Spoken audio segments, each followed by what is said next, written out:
Ciao ragazzi, benvenuti nel mio canale, io sono Joe e benvenuti in Ferrovie e Miniature. Oggi è un video abbastanza corto, ma diciamo che andiamo subito al sodo perché sono arrivati un po' di commenti nell'ultimo lavoro che ho fatto del plastico, a cui seguirà un altro video prossimamente, e infatti sono qua per farlo ovviamente, e approfitto però a dedicarvi questa piccola parte perché secondo me è importante, perché tanti non conoscono questa cosa, e approfitto per dare finalmente un'informazione abbastanza comprensibile e nello stesso tempo detta in parole veramente facili e povere.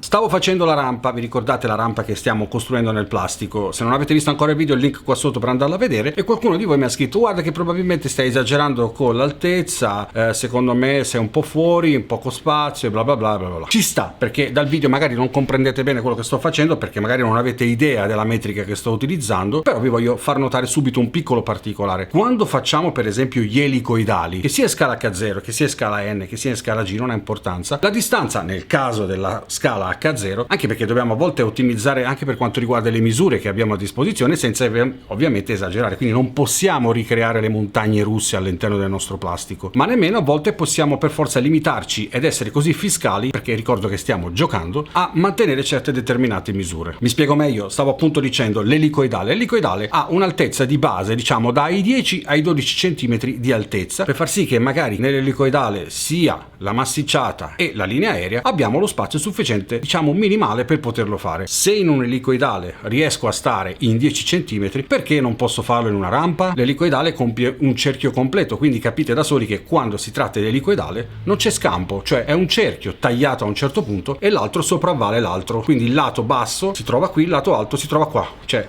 il cerchio viene tagliato e succede questo, ok? Quindi si crea l'altezza di 10 cm e così via per fare tutto il resto dell'elicoidale. Magari lo facciamo a 4, 10, 15 piani, quello che vogliamo, non cambia la misura, quindi sia in salita che in discesa il treno deve poter tranquillamente viaggiare. Detto questo, perché nella rampa non posso mantenere questo minimale? E ora vi dimostro qual è il calcolo da fare in termini geometrici, e ovviamente lo vediamo anche sul pezzo con le mie classiche video riprese da vicino per farvi capire quello che vi sto dicendo. Partiamo, andiamo a vedere per ordine quello che vi sto dicendo. Questa è la rampa imputata, ok? Quindi dobbiamo ragionare su questa rampa, ma prima di farlo vi faccio vedere una cosa importante. Per capirci bene, questa dima, questo pezzo di legno, in questo caso chiamiamolo così, in questo momento simulerà, diciamo, la rampa o comunque il tratto, la tratta ferroviaria che dobbiamo andare ad affrontare. Questo discorso vale anche per le pendenze, diciamo in generale, anche automobilistiche e insomma stradali. Allora, questo pezzo facciamo finta che deve essere una rampa di salita, quindi in questo caso qua è il punto 0 e qua decidiamo quanto alzarlo. Ora io metto questo pezzetto qua sotto, più o meno qui, e ho creato ovviamente una pendenza, quindi stiamo parlando di un punto 0 che parte da qua, quindi punto 0. Ok, questo è il punto 0, ok? Lo diciamo evidenziamo mettendo il vagoncino, vedete il vagoncino della Flashman sta a identificare il punto di partenza, cioè quota 0. Quindi questo invece è la quota, adesso non so che misura è venuto fuori, è una cosa del tutto casuale, ci serve solo per comprendere lo schema che andrò a farvi. In questo caso siamo alzati di 2 cm, ok? Quindi questo punto qui è 2 cm, quindi significa che da 0 a 2, ok?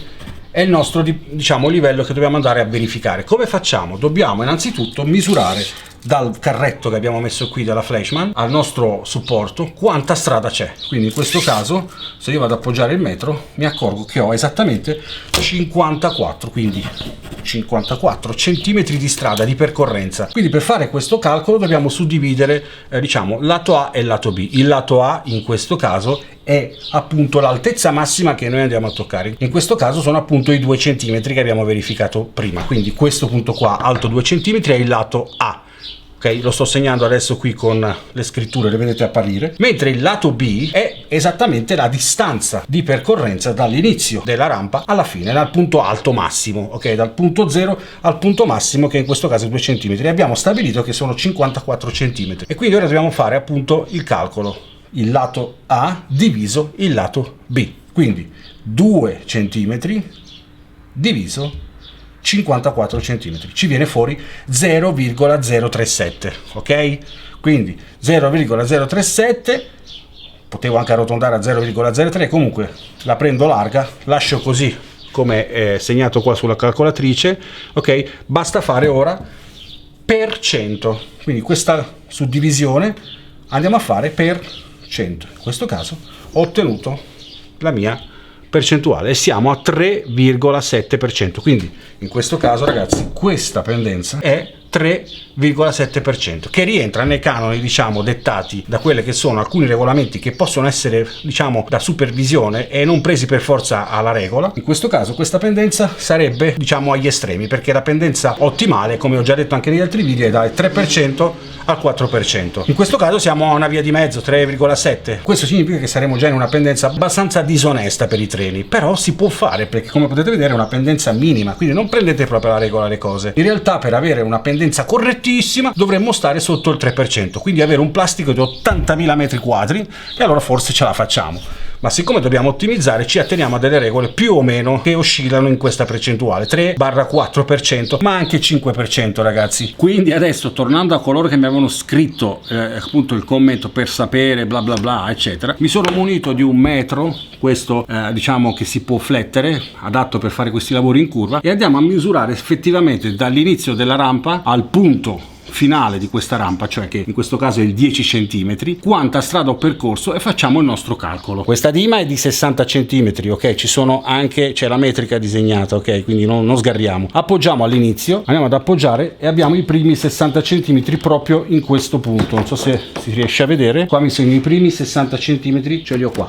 Qua abbiamo 60, da qui appoggiamo ancora da 0 ad altri 60, quindi abbiamo un altro 60 qui e siamo a 120, ragazzi. Poi da qua saliamo ancora e siamo a 180, da qui salgo ancora e siamo a 240 e poi aggiungiamo questa parte qui che sono i 10 cm, 20 cm, ok, 260 cm o 260. In sostanza cosa voglio dire? Che adesso abbiamo 260 cm di tracciato, raga, in pendenza, in rampa, e ora facciamo l'esperimento di prima, quindi lato A diviso lato B per 100, 10 cm di altezza diviso 260 di percorrenza per 100, vediamo che risultato viene fuori. Quindi 10 cm diviso 260 di tratta otteniamo 0,038 4 bla bla bla all'infinito, ok, vedete, per 100, quindi per 100 uguale, signori, 3,8. guardate, riuscite a leggerlo? 3,8, oddio, sono stato fuori con le pendenze. Cosa avevo detto nell'altro video? Andate a guardare l'altro video quando io vi ho detto la quota approssimativa senza neanche fare il calcolo, ad occhio, vi avevo detto ragazzi, secondo me siamo sui 3-4% di pendenza. Questa è la giusta, diciamo, geometria